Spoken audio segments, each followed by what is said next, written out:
یہ قاتلانہ حملہ کیوں ہوا؟ اس کے پیچھے کیا تھا؟ تو میں پہلے تو آپ کے سامنے وہ پورا جو ایک ٹریل ہے یہاں پہنچنے کے لیے کہ کیا کیا راستے میں ایونٹس ہوئے جس کی وجہ سے ہم وہاں پہنچے وزیر آباد پہ، اور اس کے بعد کیا ہوا، اور اس کے بعد میرے چند سوال ہیں، اور مجھے ان کے جواب پتہ ہے، لیکن میں قوم کے سامنے وہ سوال رکھوں گا جب میں یہ آپ کو ہر مرحلے سے لے کے جاؤں۔ سب سے پہلے کیا ہوا؟ رجیم چینج ہوئی، رجیم چینج کی پوری سازش ہوئی۔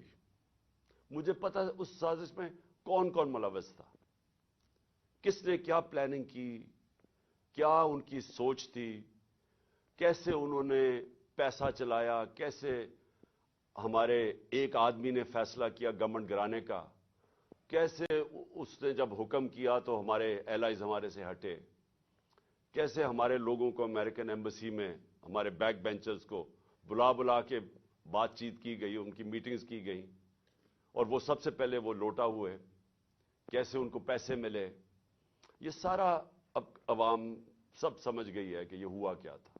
گورنمنٹ گرا دی،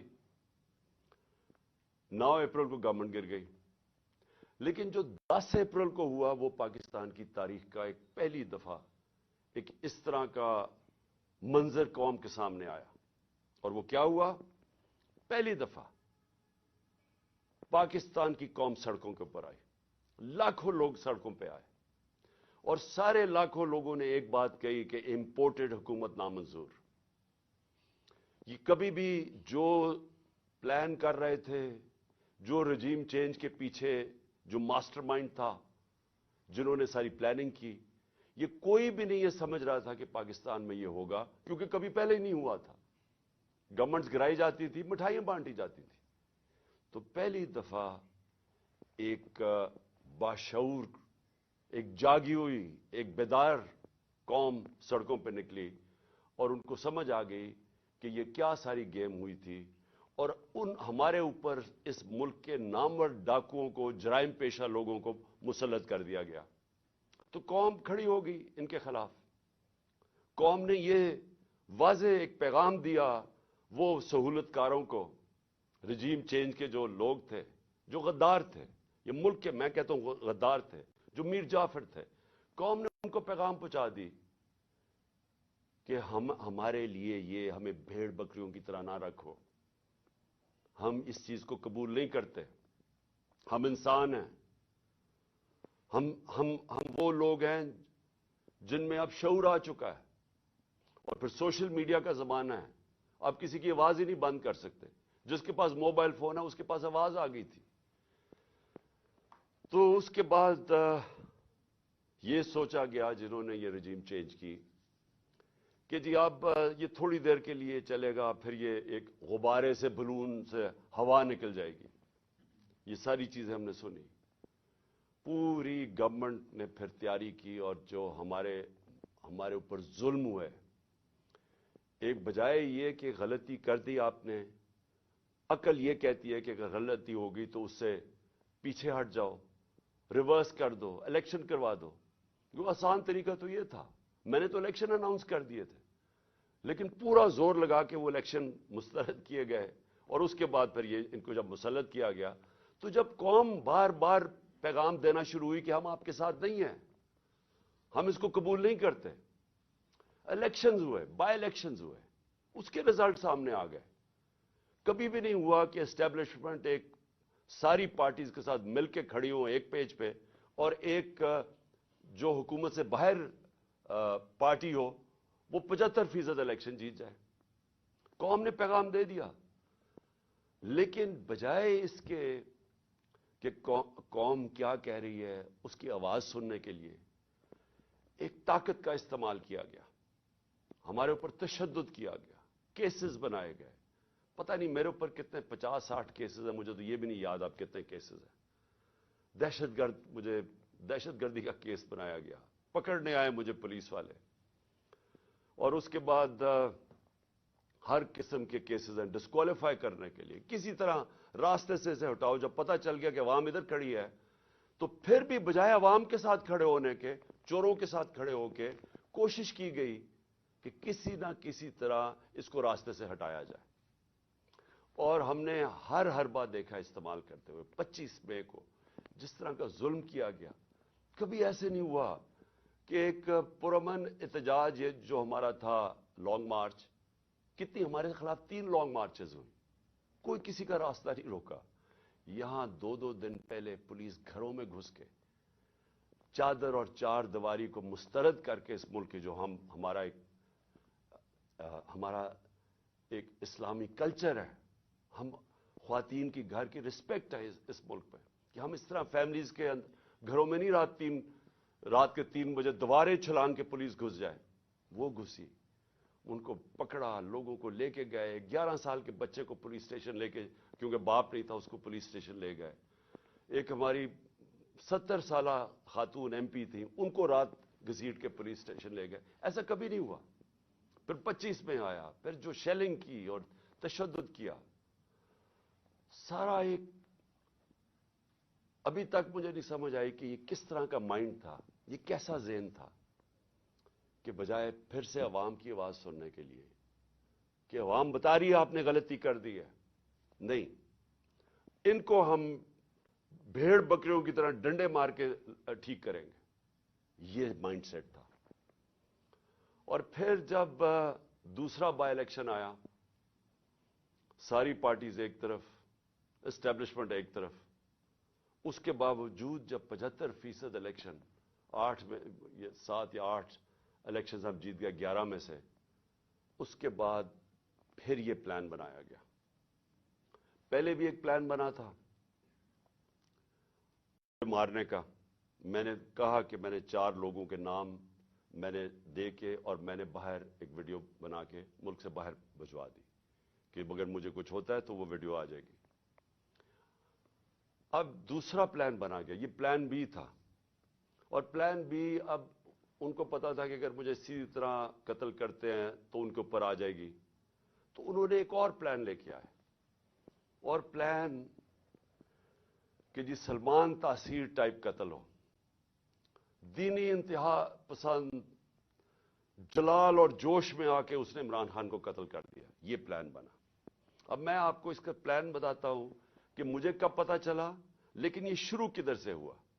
کیونکہ یہ جے آئی ٹی کی جو رپورٹ ہے اس کے اندر کافی چیزیں آئی ہیں جو میں بعد میں آپ کو بتاؤں گا, کہ اگر کسی کو کوئی شک ہے کہ یہ باقاعدہ ایک پلان بن کے مجھے قتل کرنے کی اسکیم بنی تھی, وہ جو میں آپ کو چیزیں بتاؤں گا آپ کے سب کے شک دور ہو جائیں گے, کہ آپ کو واضح ہو جائے گا کہ کتنی بڑی یہ پلان کر کے سازش کی گئی تھی. اور کوشش یہ بتانا تھا کہ یہ دینی انتہا پسند نے کیا. اب میں آپ کو ذرا بتاؤں کہ یہ سیکوینس آف ایونٹس کیا ہوا ہے.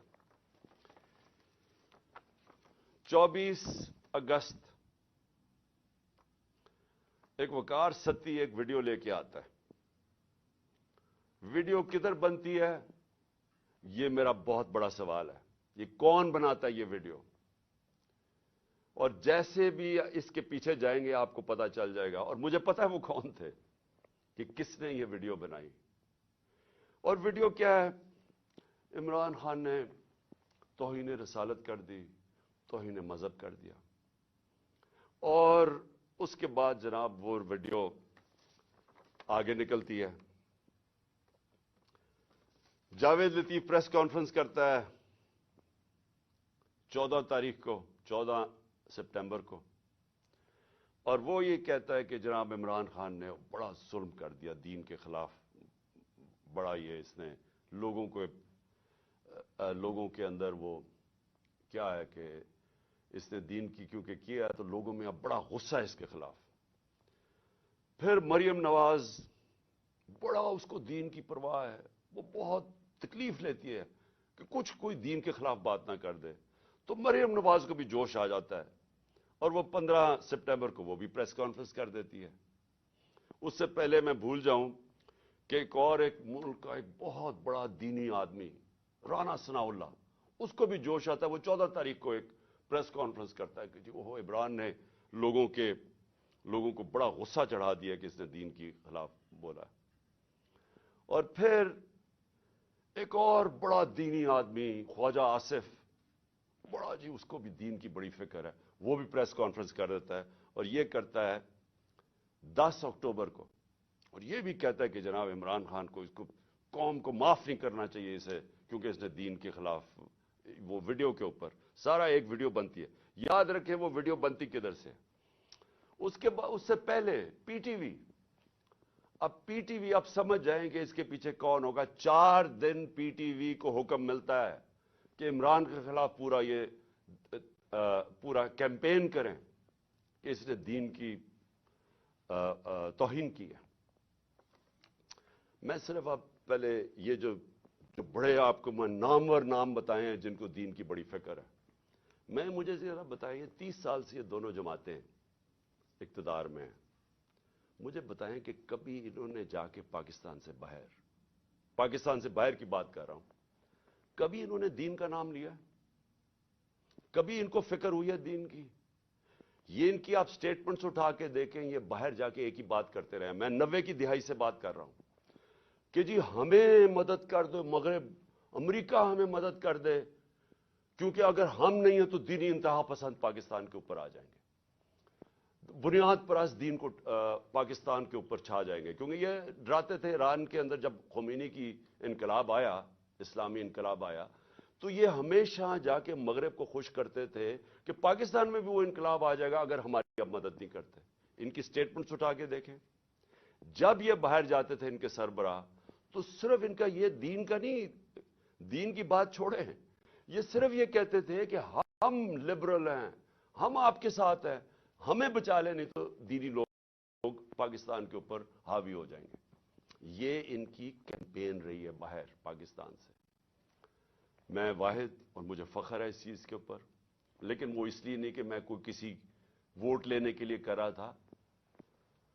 ये मेरा अकीदा है, ये मेरा ईमान है, और सिर्फ जिसका ईमान हो तो वो जिस तरह की बातें कर सकता है। और मुझे बताने की जरूरत नहीं है कि हर इंटरनेशनल फोरम पे मैंने अपने जो हमारे मुसलमानों से ज्यादतियां होती हैं, जो मगरब में रहते हैं, इस्लामोफोबिया, और फिर जो नबी सल्लल्लाहु अलैहि वसल्लम की शान में गुस्ताखी की जाती है, उसके ऊपर वाहिद मैं चैलेंज करता हूं, मैं वाहिद वो पाकिस्तान का प्राइम मिनिस्टर हूं जिसने इसकी बात की है।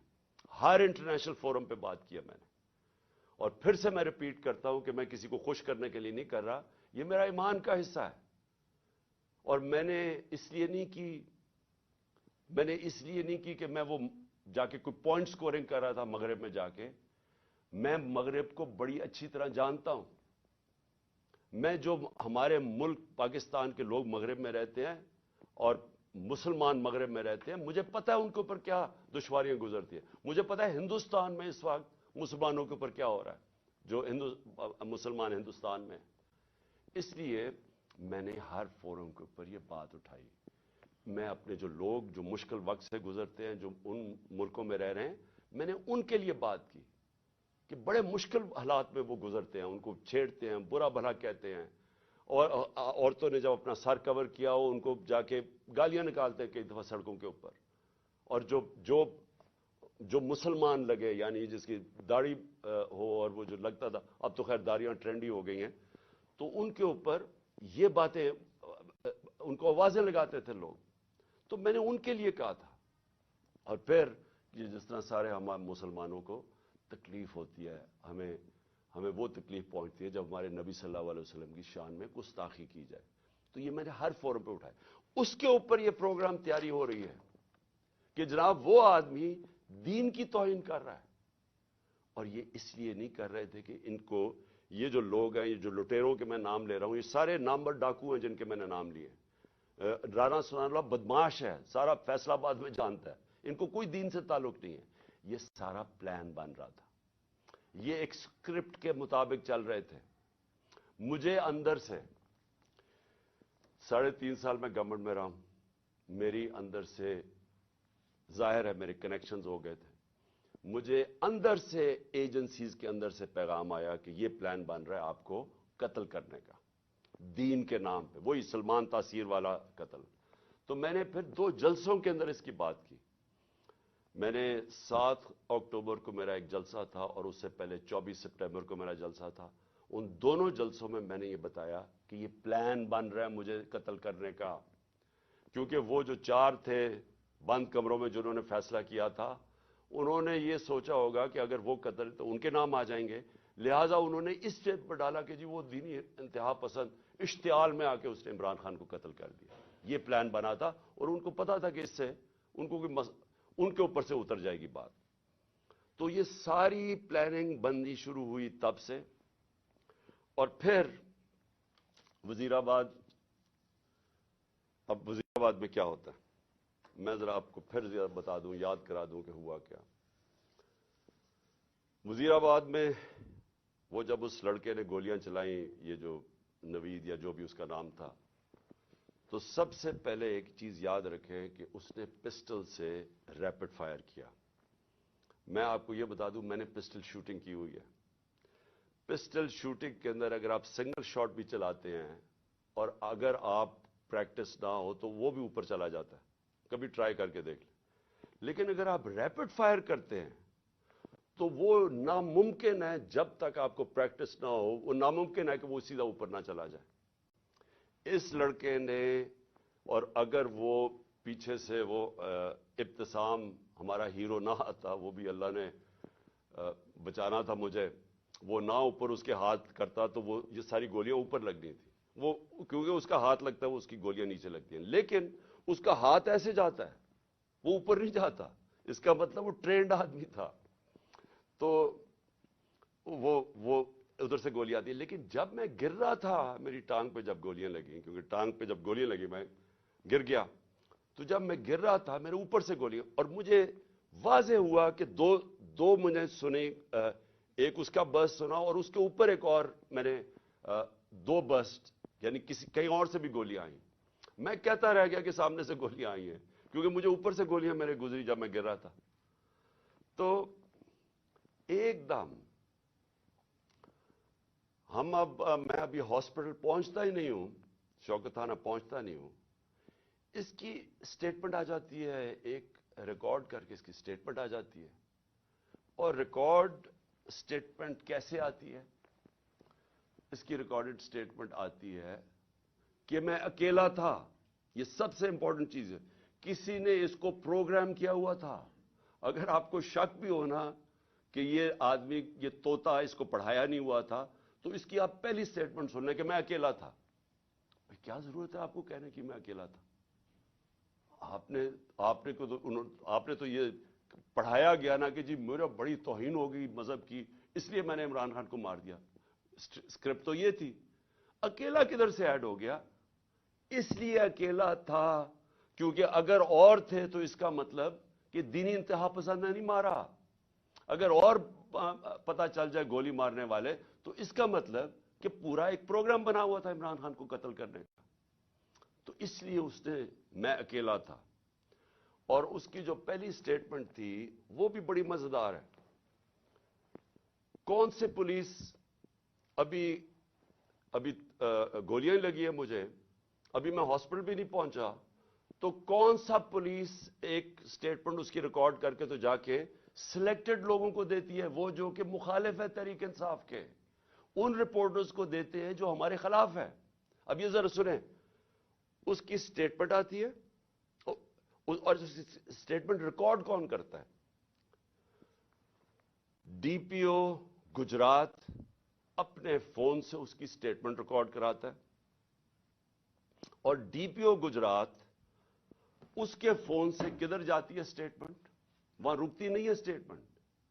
यानी चले अगर आप अपने लिए, आपने पुलिस ने अपने लिए स्टेटमेंट रुकानी, चले वो भी मान लें, लेकिन नहीं, अभी तफ्तीश भी नहीं हुई, एफआईआर भी नहीं कटी, और वो स्टेटमेंट किसको भेजता है? अब जरा देख लें। वो रिकॉर्ड करवाता है 1 घंटे के बाद स्टेटमेंट, लेकिन 6:01 में गरीदा फारूकी ट्वीट करती है। वो 6:02 वकार सती, जिसने पहले वीडियो रिलीज की थी, वो ट्वीट करता है। 6:02 में मुर्तजा सलंगी ट्वीट करता है। वो 6:03 में ट्वीट करता है। और जो आपको पता है कि हमारा कितना खैर ख्वाह चैनल है जियो न्यूज, وہ 6:04 پہ کرتا ہے ٹویٹ, یعنی پروگرام اس پر دکھاتا ہے وہی اس کی سٹیٹمنٹ, اور پھر سما آپ کو اگلا پتا کہ وہ ہمارا کتنے خیر خواہ چینل ہے, یعنی چن کے ان چینلز کو ہی بھیجا جاتا ہے, وہ کرتا ہے, وہ بھی 6:04 پہ کرتا ہے, اور اس کے بعد پھر باقی چینلز آتی ہیں. تو سب سے پہلے ڈی پی او جو سٹیٹمنٹ ریکارڈ کراتا ہے اس کی, وہ سب سے پہلے جاتی ہے ان رپورٹرز کو جو کہ سب کو پتا ہے کہ اس وقت تحریک انصاف کے مخالف ہے. تو اب سوال یہ ہے کہ ڈی پی او تو ہمارا ہے, پنجاب گورنمنٹ تو ہماری ہے, تو ہمارا اپنا ڈی پی او ریکارڈ کروا کے سٹیٹمنٹ بھجواتا کدھر ہے؟ اور پھر جو اگلا سوال یہ ہے کہ ہمیں یہ ڈی پی او کی کوئی سٹیٹمنٹ آئی کہ جی شروع میں کوئی عجیب سی سٹیٹمنٹ اس کی آئی, تو میں یہ بھی چاہتا ہوں کہ سارے آپ دیکھ لیں کہ ڈی پی او کیسے, کیونکہ یہ سی سی ٹی وی فوٹیج پہ آ گیا. ابھی میں بعد میں آتا ہوں کہ یہ ڈی پی او گجرات نے انکوائری سے کتنی ہماری مدد کی, لیکن وہ میں بعد میں آتا ہوں. تو سی سی ٹی وی فوٹیج کے اوپر ڈی پی او اپنا موبائل فون دے رہا ہے ایس ایچ او کو کہ ریکارڈ کریں. تو میں چاہتا ہوں پہلے یہ دیکھ لیں تاکہ آپ کو اس میں کوئی شک نہ ہو کہ ہوا کیا ہے, کیونکہ میں آگے جو باتیں کروں گا یہ اس کے ساتھ جڑی ہوئی ہیں.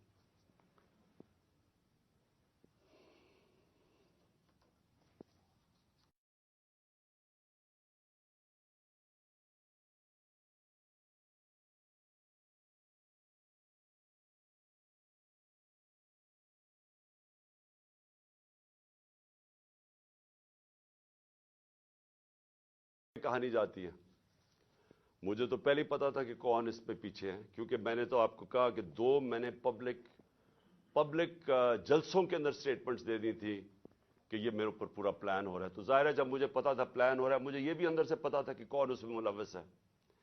اب میں نے 3 نام, جب میں ہاسپٹل پہنچا میں نے 3 نام دے دیے کہ یہ 3 لوگ ہیں جو کہ اس میں ملوث ہیں.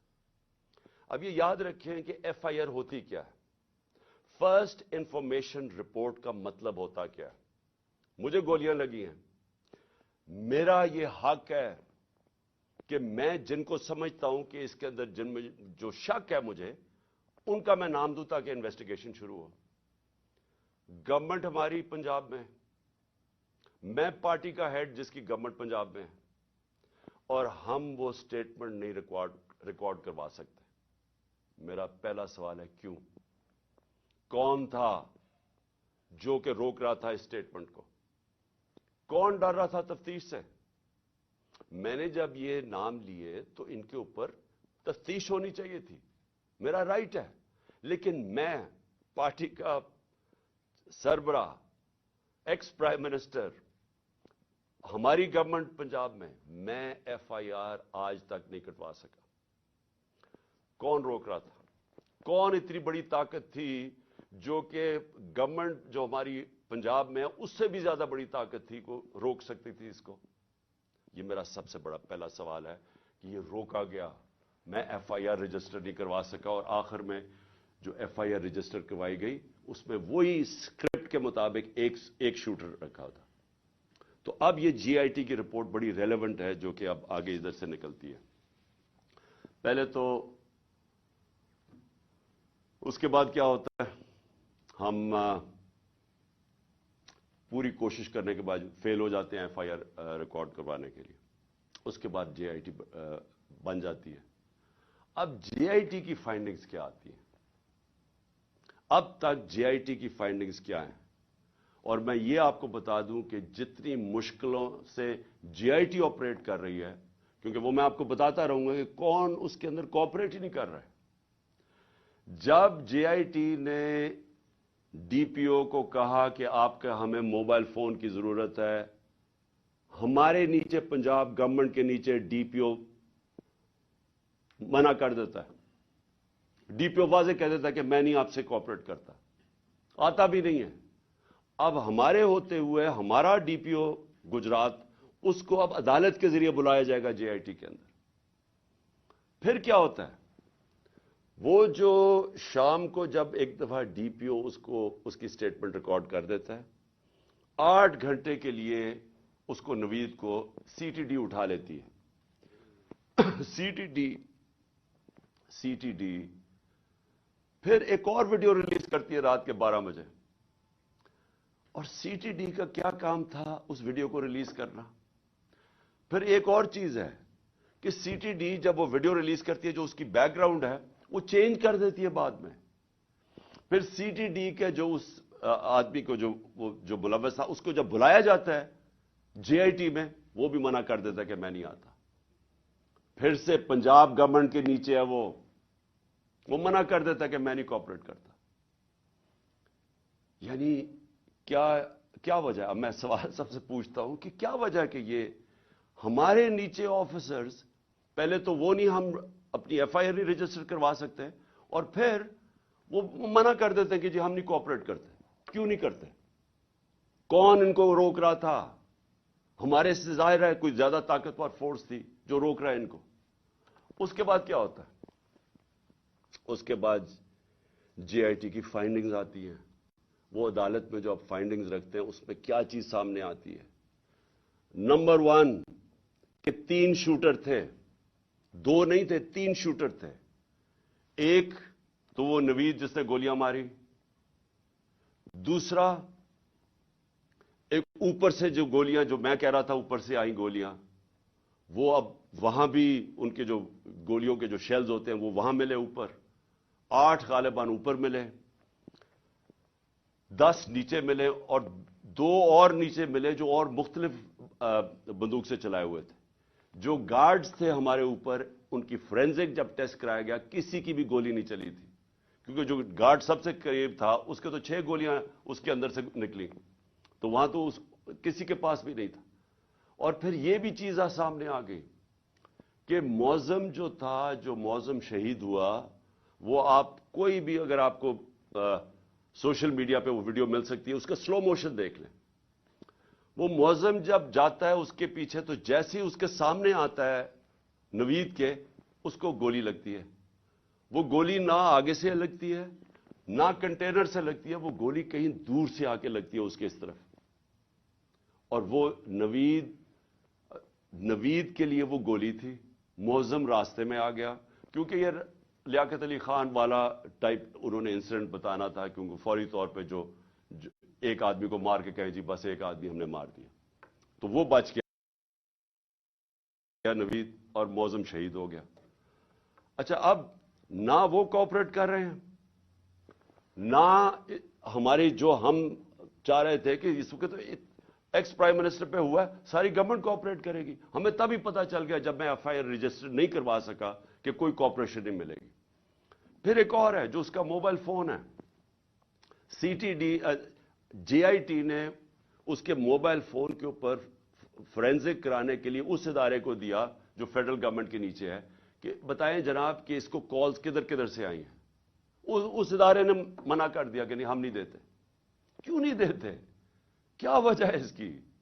तो इससे आप खुद, सर मैं चाहता हूं कि आप खुद जरा सोच लें कि ये हो क्या रहा है, कि ये मुल्क के अंदर, बजाय आप ये सोचें कि मुल्क के सरबराह को कत्ल करने की साजिश है, ये सारों को मदद करनी चाहिए, वो कोई मदद नहीं कर रहा।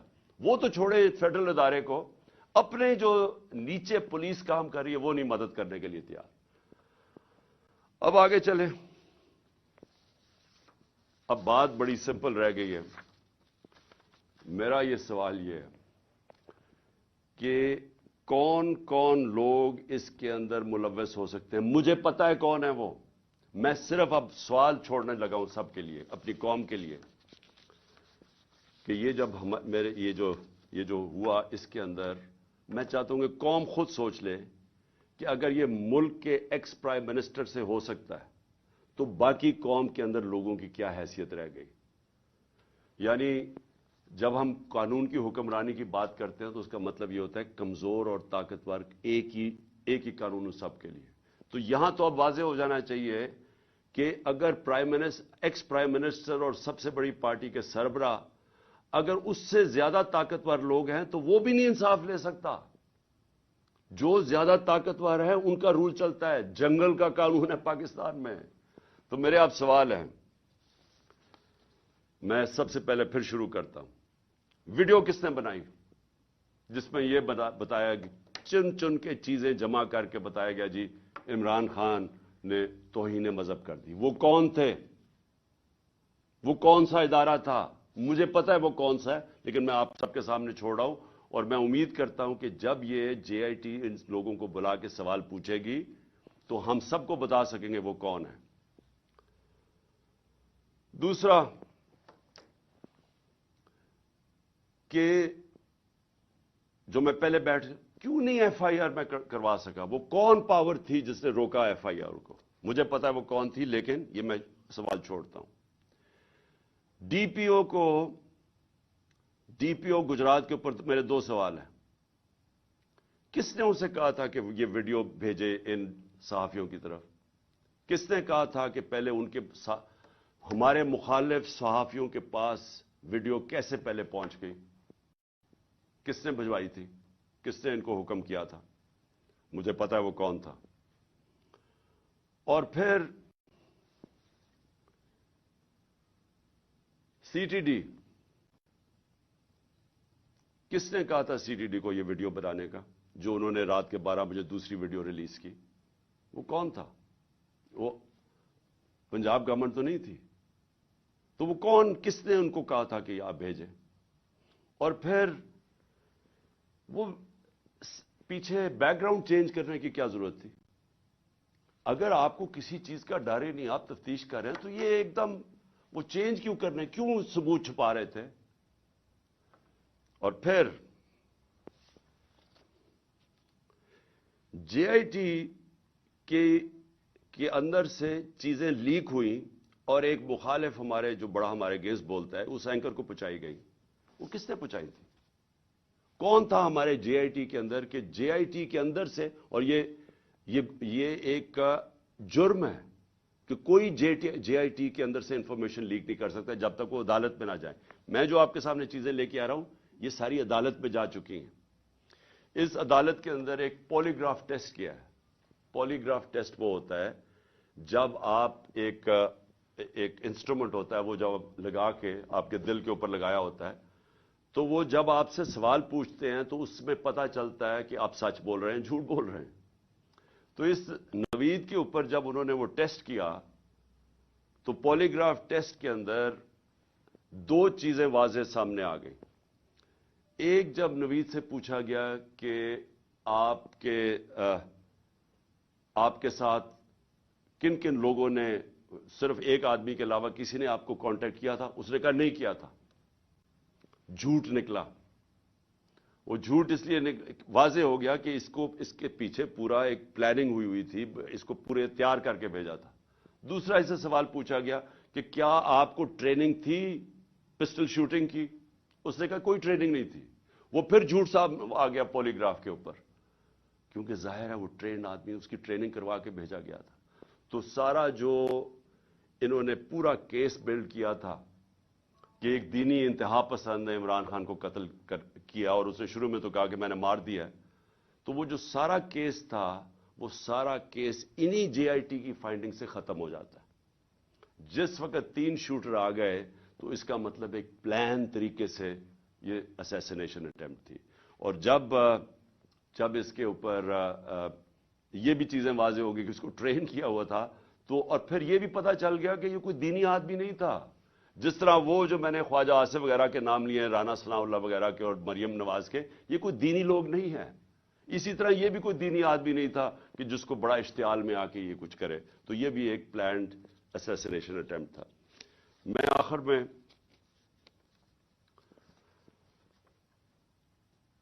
میں سوال پوچھنا چاہتا ہوں ان لوگوں کو جو اس ملک میں طاقت رکھتے ہیں. میں ان لوگوں سے آج سوال پوچھنا چاہتا ہوں جو مجھے پتہ ہے اس کے پیچھے تھے. مجھے یہ پتہ ہے کہ نون لیگ کے اوپر سربراہ ان کے پیچھے تھے، مجھے اس کا واضح ہے. مجھے یہ پتہ ہے کہ رانا ثناء اللہ جس کے لیے قتل کرنا کوئی بڑی چیز نہیں، وہ پیچھے تھا. مجھے پتہ ہے کہ شہباز شریف جس نے ایکسٹرا جوڈیشل کلنگ میں، اس کے اوپر رپورٹ ہے 97 سے 99 تک کہ اس نے کتنے لوگ پولیس مقابل میں قتل کروائے تھے. عابد باکسر کی سٹیٹمنٹ ہے कि कैसे शहबाज शरीफ उनसे लोगों को कत्ल करवाता था। मॉडल टाउन के अंदर इन दोनों ने दिन दिहाड़े नहाते लोगों के ऊपर गोली चलाई, जिसमें 12 लोग उसमें कत्ल हुए और उसके अलावा कोई 50-60 लोगों को गोलियां लगी, और वो टीवी के ऊपर सब आ रहा था। ये वो लोग हैं, इनका तो मुझे पता है। लेकिन मुझे जो एक तरह अफसोस भी है और एक तरह अपने मुल्क की फिक्र भी है कि वो लोग जिनको हम समझते हैं कि इस मुल्क की उन्होंने हिफाजत करनी है, जो इस मुल्क के मुहाफिज हैं, वो इस प्लॉट में कैसे शामिल हो गए, क्योंकि उनके बगैर ये होना नहीं था। जो सारा कवर अप हुआ है वो कभी भी ये जो दो क्रिमिनल्स हैं ये नहीं कर सकते थे, शहबाज शरीफ और राना सनाउल्लाह। ये इससे ज्यादा ताकतवर लोग कर सकते थे, सिर्फ वो ये कवर अप में शामिल थे। सारा जो तरीके से उसने कहा जी मैं अकेला हूं, उसे मुंह से बुलवाया गया, एविडेंस पुलिस के ऊपर प्रेशर डाला गया, एफआईआर नहीं, ये दोनों नहीं करवा सकते थे। इनके पीछे हमारे वो लोग हैं जिनको हम समझते हैं कि हमारे मुल्क की हिफाजत करेंगे। मैं ये सवाल पूछता हूं कि क्या मैं वो आदमी हूं जिसको आप कह सकते हैं कि ये कोई बैरूनी साजिश का हिस्सा है? क्या आप कह सकते हैं कि इसने अपने मुल्क का कभी पैसा मुल्क से बाहर रखा हुआ है और बाहर बड़े बड़े अकाउंट्स हैं और बैंक अकाउंट, जिस तरह ये जो चोर ऊपर मुसल्लत किए हैं, इन सब के बाहर पैसा पड़ा है, अरबों डॉलर पड़ा है, और अभी भी चोरी करके पैसा बाहर लेके जा रहे हैं। जिसने बाहर कमाई करके सब कुछ, आज उसका जीना मरना पाकिस्तान है। मेरा सवाल यह है कि उसको अगर कत्ल करवाने की साजिश में आप मुलव्वस हैं तो क्या आपको फिक्र है अपनी कौम की? अगर मुल्क की सबसे बड़ी पार्टी के सरबराह को आप कत्ल करवा देते हैं, जो वाहिद फेडरल पार्टी आज पाकिस्तान में कौमों को पॉलिटिकल पार्टीज इकट्ठा रखती हैं, अगर कौमों को सिर्फ फौज के जरिए इकट्ठा रखते तो ईस्ट पाकिस्तान अलहदा ना होता। ईस्ट पाकिस्तान की जो पाकिस्तान की सबसे बड़ी पार्टी थी, उसके खिलाफ जब अपने मुल्क की इस्टेब्लिशमेंट चली जाती है और वो मुल्क टूट जाते हैं। अगर आप वो पार्टी के सरबराह को खत्म करना चाहते हैं जो वाहिद इस वक्त मुल्क का एक मुल्क की फेडरेशन की इस वक्त एक ही आदमी है जिसकी सारी जगह वोट बैंक भी है, जो इकट्ठा भी रख सकता है, तो ये किसके लिए किया जा रहा है? क्या ये पाकिस्तान की बेहतरी के लिए किया गया? मुझे पता है कौन थे, और मुझे अफसोस से कहना पड़ता है मुझे बड़े अफसोस से कहना पड़ता है कि जब मुझे गोलियां लगी और जब मैं तब से 3 महीने, मुझे ये मेरी टांग को ठीक होने में 3 महीने लगेंगे, क्योंकि जब आपकी निचली टांग टूटती है वो 3 महीने लगते हैं उसको हील होने में। तो मैं 2 कमरों में बंद हूं। मैं बार बार अपने से सवाल करता हूं कि कैसा माइंडसेट है, वो कौन सा ज़हन है, और वो मुझे पता है कौन सा ज़हन है कि जो ये सोच सकता है कि अपने मुल्क को नुकसान पहुंचा सकता है, क्योंकि ये मुल्क को नुकसान होगा। आप अगर मुल्क की पॉलिटिकल पार्टीज को कमजोर करते हैं और फेडरल पार्टी को, तो इससे बड़ा मुल्क का नुकसान क्या हो सकता है? यानी ये आपके दुश्मन कर सकते हैं। ये दुश्मनों का प्लान तो हो सकता है कि मुल्क को कमजोर करो और उनकी पॉलिटिकल पार्टीज को कमजोर करो, फेडरेशन को कमजोर करो, लेकिन वो लोग जिन्होंने मुल्क की हिफाजत करनी है वो कैसे सोच सकते हैं? और मैं बार बार मेरे ये ज़हन में चीज आती है, और मुझे पता है कि बदकिस्मती से ये सिर्फ 1-2-3 लोगों की ये साजिश थी, और मुझे ये भी पता है कि हमारे मुल्क की जो फौज है वो हर रोज कुर्बानियां दे रही है इस मुल्क के लिए। वो वॉर ऑन टेरर में वो कुर्बानियां ना देते, आज हमारी हिफाजत, यानी हम इस मुल्क में कंफर्टेबल ना होते, हमें इत्मीनान ना होता कि एक ऐसी हमारे पास सिक्योरिटी फोर्स है जो इस मुल्क में हमें सिक्योरिटी देती है। लेकिन उस हर इदारों के अंदर काली भेड़ें होती हैं, और ये जिसने प्लान किया, मुझे पता है और मैं ये चाहता हूं कि ये JIT के साथ अब कोऑपरेशन की जाए। ये लोग जो एक जान की ऑब्स्ट्रक्ट कर रहे हैं जस्टिस, इन लोगों को, इनके ऊपर एक्शन लिया जाए। और मैं आखिर में अपने सुप्रीम कोर्ट के चीफ जस्टिस से कहना चाहता हूं कि मैंने शुरू में ही कहा था कि मुझे सिर्फ इंसाफ की एक जगह से तवक्को है। जब ये ताकतवर लोगों को, जिनके मैंने नाम लिए हैं, یہ کیسے انصاف ہونے دیں گے اگر یہ خود اس میں ملوث ہے؟ تو صرف ایک طاقتور اگر انکوائری اس کو اگر چیف جسٹس اس کو بیک کریں، پاکستان کے سپریم کورٹ کے چیف جسٹس، تب ہی انصاف مل سکتا ہے. نہیں تو مجھے کوئی اب تک جو میں نے حالات دیکھے ہیں، جس طرح کی ہر جگہ رکاوٹیں ہیں، مجھے کوئی امید انصاف کی نہیں ہے. پاکستان زندہ باد.